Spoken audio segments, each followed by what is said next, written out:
இருக்கு. குடிப்பழக்கத்தை குறித்து சொல்லும் பொழுது என்ன வாசகம் தெரியுமா பைபிள் உபயோகப்படுத்துது?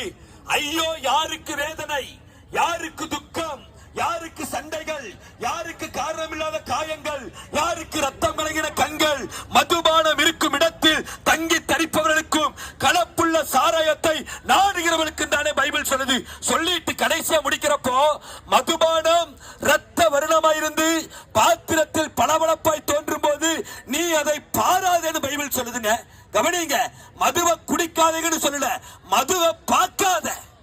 மதுவை குடிக்காத நம்ம சொல்லுவோம், அரசாங்கம் சொல்ல மதுவை குடிக்காத. ஆனா பைபிள் சொல்லுது மதுபானத்தை பார்க்கவே பார்க்காத. பார்த்தாலே உனக்கு டேஞ்சர், விலகி ஓடு. ஏன்னா இந்த போதைப் பொருள் நம்முடைய வாழ்க்கைய, நம்முடைய குடும்பத்தை, நம்முடைய சந்ததிய, நம்முடைய தலைமுறையை அழிச்சிரும். கவனமா இருப்போம். போதைப் பொருட்களில் இருந்து வெளிவருவதற்கு